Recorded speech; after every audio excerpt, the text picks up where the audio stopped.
about this payout, the retrenchment payout? They're not getting it. You see that every now and then in the media.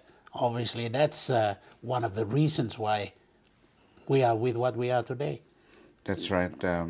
Soldiers who serve loyally, faithfully for the nation, and very, very few people sacrifice their lives to serve the nation in the front line.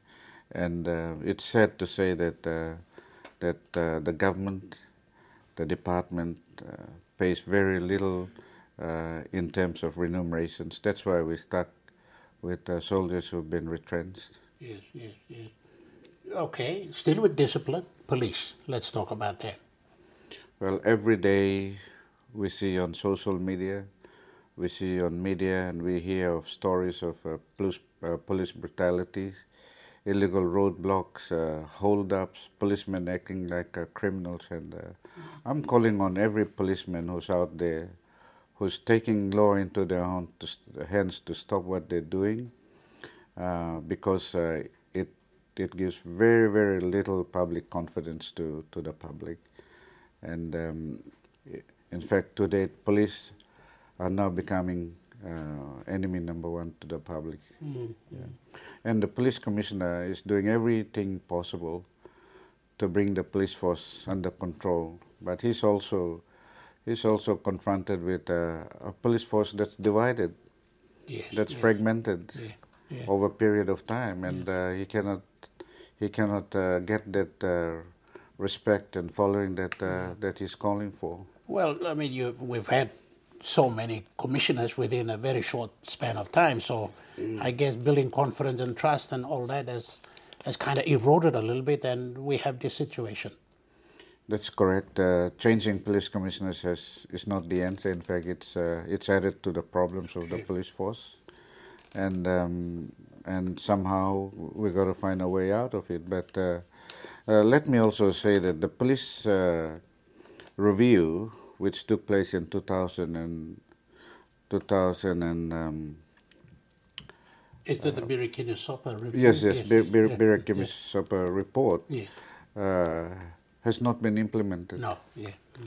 And that's why the review report identified a lot of reasons and causes and places that it should invest in. Yeah. And at the moment, it just looked at modernization only at one aspect. Well, one of the points of the review was that they increased the number, I suppose, and I think Bomana has tried to increase number, and in the process, maybe we have not thought about the smaller, the finer details, such as discipline. When we increase the quantity, we forget quality. Yes, not only that, but it's the quality of training and the length of training. See, a soldier coming out with 6 months training was mandatory in my time. But right now, I think they're coming out of Goldie Barracks at 3 months. And the same is said at Bomana Police College.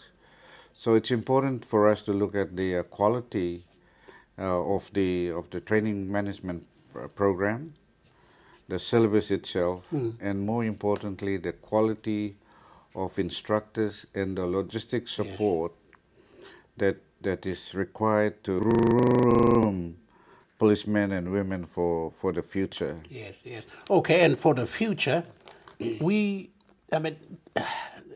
case you're pointing out is quite frightening within the Defense Force and within police. And we have in our midst certain big events. We've got the elections coming up, we've got ACP, and we've got APEC. These are big world international events, and we will be the focus. Security will be a concern here when you have these kind of people here. So how prepared are we in your experience? Well, my experience and my assessment analysis, we're not prepared.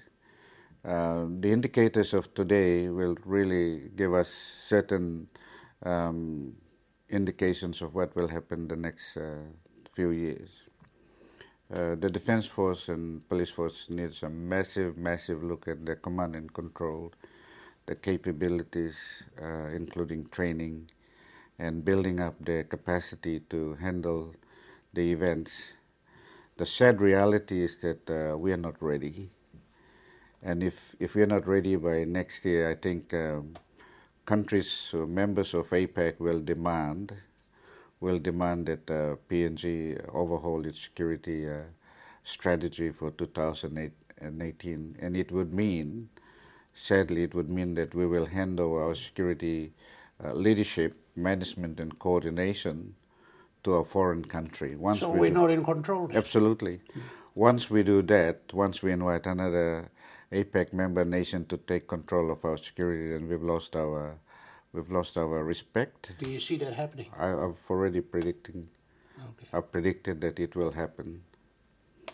Yeah, because we, like I said, the current indicators are that the defense force and police force is not ready. Yes, we have the numbers.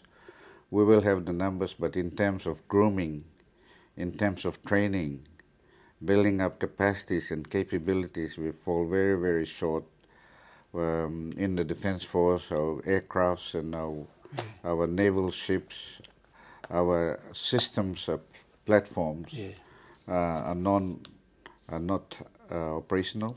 If they are, very, very little in terms of capacity. I'm just wondering whether those who are responsible for security for APEC and other major events, whether they have approached you, talked to you about your experiences and what you might offer. I have offered my services to relevant ministers, and obviously I have not been called upon. So it doesn't really matter. I think what's important is that how can this nation come together and develop something that is national, that is within our interest, so that we can ask others to come and help. But at the moment, it's sad to say that in terms of getting our security forces ready, we're not ready, and we won't be ready by the time these national events come up. Wow. You and I, in 1975, we waved the flag at Hubert Murray Stadium, come Independence time, 40 years on. How have we been? We're much worse off today than 10, 20 years ago. And there's a lot of factors why we are where we are. There's a global meltdown in economy, there's drop in commodity prices. We're confronted with a global village where there's technology. The new generation is influenced by what's happening globally. Yes, yes. And therefore, what happened in our time is good to reflect on. I think the biggest challenge is for us to reset the foundation as to how we can set the next lot of principles of development, so that we're able to achieve it for the next generation. Okay. And it needs a lot of political will. Something that we're lacking at the moment. Okay. What are you doing now? What do you do now, apart from, we knew you as the commander of the Defense Force, Sandline. What are you doing now? Well, I consult. I do consultancy, mainly in border security areas. I offer my services to departments and organizations that need me, basically in risk management. I do commentaries, and other than that, I work for myself. Okay, okay. And 12 months time elections. I know you've tried it. Still that thought? You go into politics? Yes, I'm looking at politics, national politics in a big way, and hopefully about June this year I will make my intentions known. Okay. Is it open electorate in Madang? Is it the provincial seat? Well, you want to speculate on that now? I'm looking at the provincial seat at the moment, Okay. Madang Right. regional. So. All right. Okay, well, Major General Jerry Singirok, we're running out of time, and I'd like to thank you for coming on to the program. Thank you, John. The former commander of the Defense Force, Major General Jerry Singirok. That's PNG tonight. Thank you for watching the program at the same time tomorrow. Good night.